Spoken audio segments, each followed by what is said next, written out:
দিদি কি নাম? মিনতি রায়। কোথায় বাড়ি আপনার? আমার হচ্ছে শাহপাড়া, আনন্দনগর শাহপাড়া। আচ্ছা, আপনার ছেলে নাকি? হ্যাঁ, আমার ছেলে। কি হয়েছিল ঘটনাটা একটু বলুন। ঘটনা কি হয়েছিল, কীর্তনে আমার ছেলে কীর্তনে আসছিল, কীর্তন থেকে ওই মহিলা কীর্তন থেকে ওটাই নিয়ে গেছে আমবাড়িতে। আচ্ছা, হ্যাঁ, ওখানে ও বলছে বলে চল একটু ঘুরে আসি গা, ঘোরার আলে নিয়ে গেছে। নিয়ে যাওয়ার পরে ওখানে মানে পূজায় বসাইছে, ঘরের মধ্যে পূজা সাজাইছে। তার পাশের বাড়ি এক লোক দেখছে, উনি দেখার পরে আমার পিসি শাশুড়ি যে আছে ওনাকে খবর দিছে। উনি আইসা দেখে দরজা বন্ধ, তখন বলছে বলে দরজাটা খুলো, ভিতরে কে আছে। ভিতরে যখন বললো আমি দরজা খুলবো না, মহিলাটা বলে আমি দরজা খুলবো না।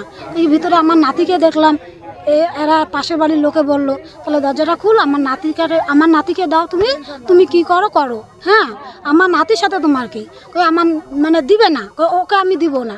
হ্যাঁ, ওকে আমি দিব না। তখন আমার শাশুড়ি বললো ওকে তো দিতেই হবে। পরে আমার শাশুড়ি যায় টানাটানি করে আমার বাচ্চাকে বাই করে আনলো। আনার পরে সঙ্গে সঙ্গে ফোন করে আমাদেরকে জানালো বলে এরকম ঘটনা। পূজায় বসাইছে, পূজায় বসাইয়া মানে পূজার সামনে দাওয়াত হয়েছে, বলি দিবে, মানে বলি দেওয়ার মতনই। ওই সময় আমার পিসি শাশুড়ি গেছে দেখে আমার ছেলে বেঁচে আছে। আজকে যে আমার পিসি শাশুড়ি না থাকতো আমার ছেলে মারা যেত, মানে ওখানেই বলি হয়ে যেত। ওই মহিলা এমনিতে কি করেন? উনি কি করেন, উনি ঘুরে বেড়ান, সারাদিন ঘুরে বেড়ায়, হরি কুড়ায় এগুলো করে। এর আগেও কি এরকম ঘটনা আপনারা লক্ষ্য করেছেন? এটা তো আমি বলতে পারবো না, কিন্তু অনেকে পাড়ার লোকে আছে, পাড়ার লোকও সাক্ষী দিবে। হ্যাঁ, আমি এইটুকুই জানি আমার ছেলেকে কেন নিয়ে গেল উনি। আপনার ছেলে এখন সুস্থ আছে? এখন কি খাওয়া দাওয়া একদম ছাইড়া দিচ্ছে, এটা হলো কথা। আপনার কি থানায় কোনো রকম লিখিত অভিযোগ? আমরা প্রথমে গেছি, প্রথমে যাওয়ার পরে আমরা করছি, তখন ওরা ডায়েরিটা নেয় নাই, আচ্ছা, নাই ওরা ডায়েরি বলতেছে এখন ডায়েরি নিব না। আগের দিনের ঘটনা, পরের দিনে আমরা গেছি, আমাদের ডায়েরি নিবে না।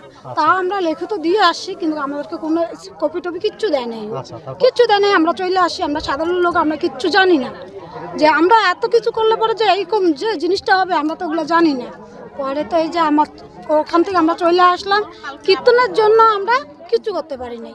তারপর কীর্তন শেষ? হ্যাঁ, কীর্তন শেষ হয়েছে। তারপরে এই যে মিছিল করতে আসছি আমরা ওদেরকে বলছি বলে তোর মাকে নিয়ে আয়, আমরা এখানে ডিসমিস করে দিব। ওরা উল্টা আমাদের সঙ্গে ঝগড়া করতেছে, মানে চাপ দিচ্ছে, আমার মা নাই, আমার মা নিখোঁজ। তাহলে আপনারা কেন যান নাই ডায়েরি করতে থানাতে? হ্যাঁ, তারপর কালকে লিখিত অভিযোগ করলেন? তারপরে আমরা যখন সবাই গ্রামবাসী সবাই যখন আমরা থানায় গিয়ে ঘিরাও করলাম, তাও লিখিত নিল, নেওয়ার পরও আমাদেরকে তাও নিবে না, জোর কইরা নিল। তারপরে আমাদেরকে লাস্টে আমাদেরকে উল্টা আমাদেরকে গরম দেখাচ্ছে, ওদের তালা খুলে দেন। আমরা বলছি না আমরা তালা খুলবো না। এখন কি ওনাকে ধরা হয়েছে? এখনো ধরা হয় নাই, এখনো পুলিশ কিছু করেনি, এখনো খবর পাইনি। কতটা আতঙ্কের মধ্যে রয়েছে? বাচ্চা আছে, আতঙ্ক কি বলেন তো, মানে ভয় আছে, বাড়ি থেকে বাইর হয় না, এটা হলো সমস্যা। আমাদের বাড়িতে তিনজন গেছে। আমরা চাচ্ছি মহিলাটাকে বাই করে নিয়ে আসুন, ধরুক তাড়াতাড়ি। আজকে আমার বাচ্চার সাথে করছে, কাউকে ওনার বাচ্চাদের সাথে করবেন, এর কোনো কথা হলো করতেই পারে। কি নাম আপনার? আমার নাম মিনতি রায়। উনি আবার এই কথাও বলছে যে হলো আরো তিনটা ওইটা একটু বসে